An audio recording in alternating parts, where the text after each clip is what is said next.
और अल्लाह ने यह शान अता फरमाई, दुनिया की सारी औरतों की बात करता हूं, कोई औरत ऐसी नहीं जिसको रब खुशियां अता करे और उसको औरत वाले अवारिजात लाहिक ना हो, सिवाय खातून जन्नत। यानी हर औरत की महीने में, साल में नमाजें छूटती हैं, रोजे कजा होते, लेकिन खातून जन्नत की वो जात है जिसकी एक रकात भी कजा नहीं। बेशक बेशक। दुनिया में कोई ऐसी औरत हो तो लाके दिखाओ। हसन सहरी के वक्त आते हैं, फजर पे खातून जन्नत मुसल्ला भी चले, और ये सिर्फ हसन के साथ नहीं, हुसैन आए तब भी नमाज कजा नहीं, सैयदा ज़ैनब आई है तब भी नमाज कजा। अल्लाह ने आपको ये फूल बख्शे, एक सजदा तक कजा नहीं हुआ खातून जन्नत।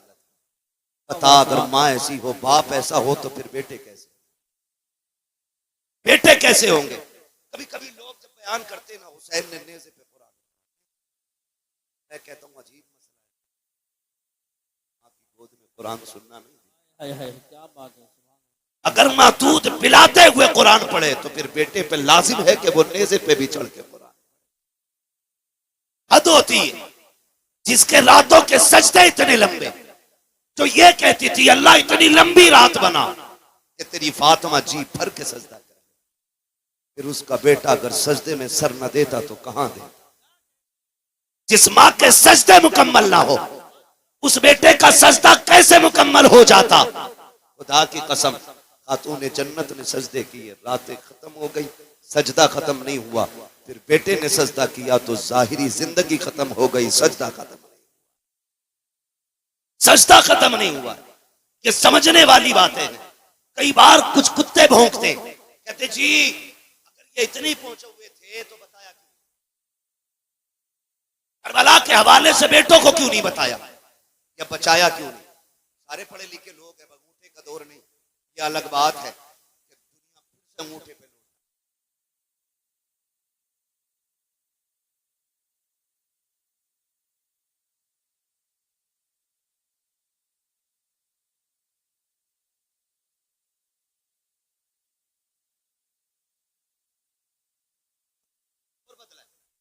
फिर फिंगर पे लौटा है, फिर लौटा है।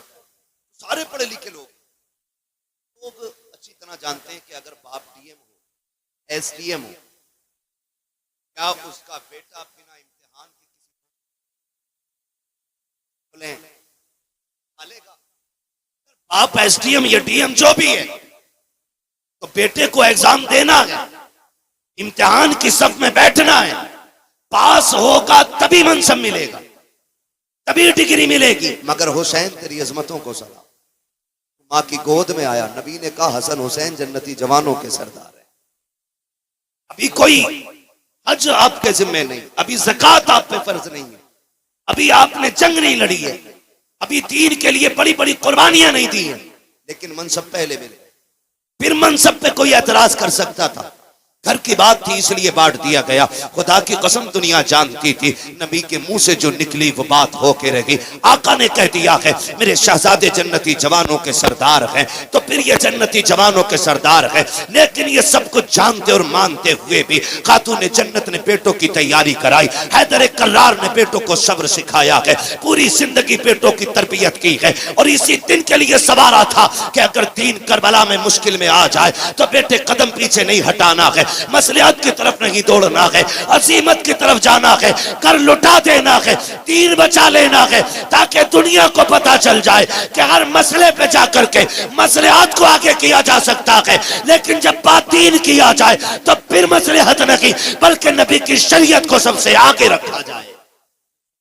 नारे तकबीर, नारे रिसालत, नारे गौसियत, मसलक आला हजरत उलमाए अहले सुन्नत। ये हल्के की दरोगा की तरफ से एक ऐलान है कि जो लड़के घूम रहे हैं गांव में, या तो जलसागाह में बैठ जाएं, या तो नहीं बैठते हैं तो हम उन्हें पकड़ के थाने ले जाएंगे या फिर जलसे को बंद कराएंगे। ये मैं गुजारिश करता हूँ, तकरीर आखिरी तकरीर चल रही है, मेरे भाई जो घूम रहे हैं गाँव में वो घूमना बंद करें, जलसागाह में आके बैठे।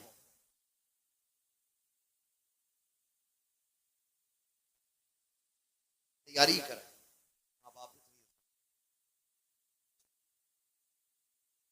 घर में मुकम्मल शहादत बयान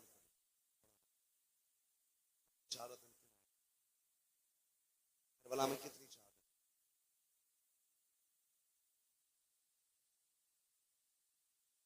आमद रख के जो बोल गए, कितनी।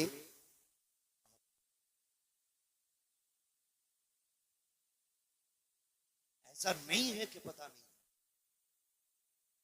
अगर पता नहीं था बताएं मेरे इमाम 10 हम है अपने बेटे आया था अकबर, जब हमारे बाबा नमाज पढ़ाते थे हसन की थी कि वो अजान पढ़ते, फिर जब ये जिम्मेदारी भाई हसन के जिम्मे आई तो फिर अजान मैंने पढ़ी, अब मुसल्ले की जिम्मेदारी मेरी है तो अब अजान की जिम्मेदारी अकबर की। चाहिए फजर की अजान भी पढ़नी है, आप गए फजर की अजान पढ़ी, वापस आए वालिद की बारगाह में, कहते हैं अजान तो पढ़ा आया हूं, मैदान देखने गया ना, किसी खातून को रोते हुए, उसके सर से लेकर पैर तक चादर थी, चेहरा तो नहीं देखा, पर्दे वाली कोई खातून, लेकिन मैंने ये देखा कि वो अपने दुपट्टे के कोने से जमीन साफ कर रही थी, रो रही थी। मेरे इमाम ने इतना सुना आंख में आंसू आ गए, आपने फरमाया अब्बा जी उस खातून से हमारा कोई रिश्ता तो नहीं, आप क्यों रो रहे हैं? फरमाने लगे बेटे तुम जिस खातून की बात कर रहे हो हाँ फातिमा ज़हरा, खुद बता मुझे, सोच और बता, जो ये कहते उन्हें खबर नहीं थी, पता होता तो बचा लेते, पता नहीं था तो शहादत से पहले करबला, और ठीक उसी जगह जहां मेरे इमाम को आना था घोड़े से नीचे, उसी जमीन पे जगह साफ की है। गैरत आनी चाहिए। मैं कहता हूं कि तुम कलमा पढ़ने के बावजूद टोपी रख के कहते हो कि वो कुछ नहीं कर सकते, बेहतर नजरिए तो इनके बारे में गैर मुस्लिमों, हिंदू भी जानता है कि ये अजमतों वाले लोग, इनका दिया तू खाए। इमाम ने कहा था तेरा खाएं तेरे गुलामों से, मुनकर जब खाने गुर्राने वाले, शर्म आनी चाहिए, हैरत आनी चाहिए। करबला शरीफ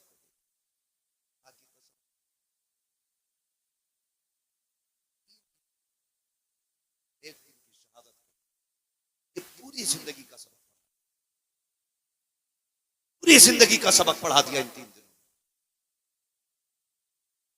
हमने समझा नहीं, कई बार लोग कह देते हैं करबला में शहादत हुई, आसान घर छोड़ते वक्त आदमी के कलेजे परदेश जाते हो, आप में भी कितने लोग परदेश जाते हो, मुश्किल होता है ना, घर तो घर होता है। कहते हैं कि अगर छप्पर छोड़ के महल में भी परदेश में लेटने मिले ना तो वो नींद महल के बिस्तर पे नहीं आती जो अपने छप्पर पे जमीन पे लेटने मिली। सबको अपना वतन इतना प्यारा है, सोच अगर तुझे मुझे संभल प्यारा है, मुरादाबाद प्यारा है, फिर हुसैन को मदीना, ख्याल करें मदीना कितना प्यारा रहा हो, उन्होंने मदीने से कितना प्यार किया होगा, जबकि मदीना शरीफ सबका प्यारा है, जिसका शहर है उसका भी और जिसका नहीं है उसका भी। हज करके लोग आते हैं, पलट के आते हैं, से लौटना किसी आशिक से ऐसा है जैसे रूह बदन से निकल गई, लौटा के मदीने से उबैद अपना बदन ही, जो रूह थी वो अब भी मवाजा पे खड़ी है, जो मदीने से लौट आते हैं ना रूह उनकी वहीं रह जाती, जब भी सलाम पढ़ा जाता है उनके सामने गुंबद खजरा की जालियां, तो ये तेरे मेरे लिए इतना प्यारा है मदीना। फिर हुसैन के लिए, हुसैन ने वो शहर मक्का शरीफ आ गए, वो भी छोड़ दिया, फिर आ गए करबला शरीफ, फिर करबला शरीफ की कसम अल्लाह आपको सलामत रखे, शुक्र अदा करें रब ने हमें और आपको हुसैन वाला। हम करबला वालों की बातें करते, ये हमारे मुकद्दर की बात है, ये हमारे नसीब की बात है, बड़ी बरकत वाली करबला शरीफ है। जब भी ये बात कही जाती है ना कि शहजादों की जंग थी, शहजादों की जंग होती है या मसला ये होता कि साहब इख्तिदार की लड़ाई थी, तो इख्तिदार की लड़ाई में कोई 7 साल की सकीना नहीं लेके जाता, कोई बीमार ज़ैनुल आबिदीन को तो नहीं लेके जाता है, हाँ छोटे छोटे भांजे तो लेके, इख्तिदार की जंग में बहनें नहीं ले जाई जाती, इख्तिदार की जंग होती तो औरतों को नहीं ले जाया जाता, कुछ और है। खुद हजरत हुर ने बयान किया था, जब मेरे इमाम ने खुतबा दिया और हजरत हुर बेकरार थे तो शिमर ने कहा था, हुर क्या बात है, आज कुछ ज्यादा बेकरार नहीं लग रहा है, तुझे दस्ते का सफर सलार बनाया है, फिर इतना बेचैन क्यों है, तो बातों ने तुझे क्या कर दिया है। उसने कहा, यार मुझे नहीं मालूम था कि तुम इतना सब कुछ करोगे, मुझे तो ये पता था खाली मुस्तफा के शहजादे को मजबूर करके बैत ली जाएगी, इतना नहीं मालूम था कि तुम इतने गिर जाओगे, नबी के खून के प्यासे हो जाओगे। अगर इतना पता होता तो मैं रास्ता कतई नहीं रोकता। अल्लाह अकबर। जब हुर ने इतना कहा, शिमरने का इरादा क्या है, कहा मैं ये सोच रहा हूं, एक तरफ जन्नत का दरवाजा है, दूसरी तरफ जहन्नम का दरवाजा है, करूं तो क्या करूं। कहा, हुर तेरी मर्जी है, देख इधर इख्तिदार है, दौलत है, इधर सब कुछ है, उधर ना जाना, उधर कुछ भी नहीं है। मेरे इमाम के खुतबे के बाद हुर की बेकरारी ने जब उन लोगों के दिल पे बेकरारी पैदा की, सोचने लग गए अगर एक हुर गया तो हमारी जमात टूट जाएगी। मगर खुदा की कसम, हुर को रोकने की कोशिश की, आपने सबको ठुकराया। कहा, सुनो, दुनिया की दौलत तुम्हें मुबारक हो, हुसैन के कदमों की खाक मुझे मुबारक हो। लिखा था किसी ने, ये नारा हुर का था जिस वक्त फौजे शाम से निकला कि देखो यूं निकलते हैं जहन्नम से खुदा वाले। हुसैन इब्ने अली की क्या मदद कर सकता था कोई, वो खुद मुश्किल कुशा थे और थे मुश्किल कुशा वाले। किसी ने जब वतन पूछा तो यूं हजरत ने फरमाया, मदीने वाले कहलाते थे, अब है करबला वाले। मदीने वाले कहलाते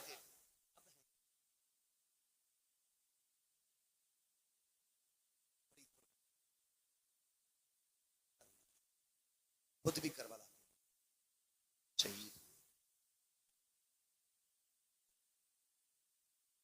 तारीख पढ़ो तो लगता है इमाम हुसैन की शहादत पे तो मुकम्मल हो गई। इन जहां इमाम हुसैन के सब्र,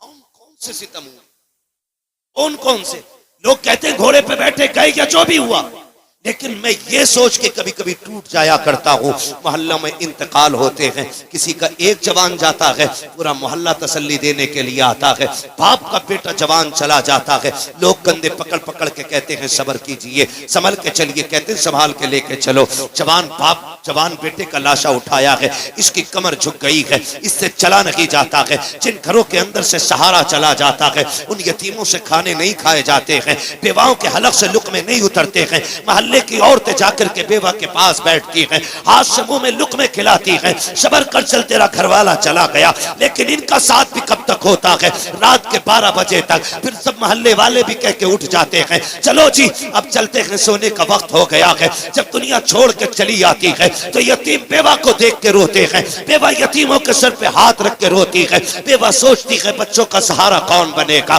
बच्चे देख देख के रोते हैं, अम्मी जान आज के बाद हम किसको आवाज देंगे। मगर वाह रे हुसैन, तेरी हिम्मत को सलाम, तेरी जुर्रत को सलाम, तेरा एक नहीं तू इकहत्तर उठा के लाया था, लेकिन आज कोई कंधे पे हाथ रखने वाला नहीं है, कोई बाजू पकड़ के सहारा देने वाला नहीं है, कोई तसल्ली देने वाला नहीं है। हमारे यहाँ एक चला जाता है तो खानदान के खानदान रोटी खिलाते हैं, या तो कोई ज़ैनब को एक घूंट पानी पिलाने वाला नहीं, शहरबानों को तसल्ली देने वाला नहीं है, कोई सहारा देने वाला नहीं है। अहले बैत अतहार का चमन पूरी तरह उजड़ चुका है।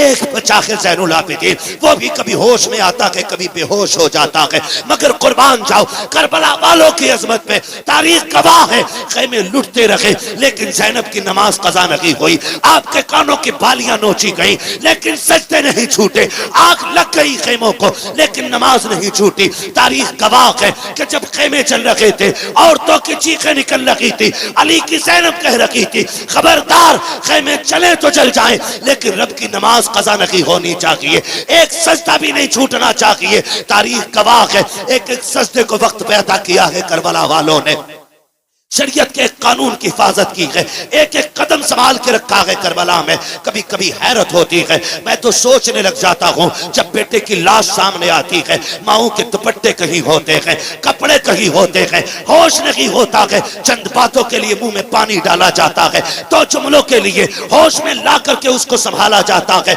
मगर वाह रे ज़ैनब, तेरी जुर्रत को सलाम, तेरी हिम्मत को सलाम, एक एक भतीजा तेरी निगाह के सामने है, भाई की लाश भी सामने है, खानदान खानदान के कटे सर तेरे सामने थे, लेकिन तूने होश नहीं खोया। हम जानते हैं अगर तेरा होश चला जाता तो उम्मत को होश कौन दिलाता, अगर तेरे कदम फिसल जाते तो उम्मत के कदम कौन संभालता। एक एक लम्हे हिफाजत की है, खुदा की कसम तारीख गवाह है। जिस ज़ैनुल आबिदीन को बार बार बेहोश हो रहे थे, होश आ रहे थे, उनको भी कत्ल करने की कोशिश की गई। सैयदा ज़ैनब सामने आई, लोग कहते हैं मजबूरी थी, नहीं, अली की बेटी का तेवर देखो। जब इमाम ज़ैनुल आबिदीन को कत्ल करने की बारी आई, यजीदी आगे बढ़े, हजरत इमाम ज़ैनुल आबिदीन को कत्ल करने के लिए सैयदा ज़ैनब आगे आ गई। चेहरे पे पर्दा पड़ा है, तेवर बदल गए, लहजा अली का था। खबरदार, जुर्रत ना करना, ये मत समझना अली का घर वीरान हो चुका है। अगर एक भी कदम बढ़ाया तो अब अली के तेवर अली की बेटी दिखा देगी।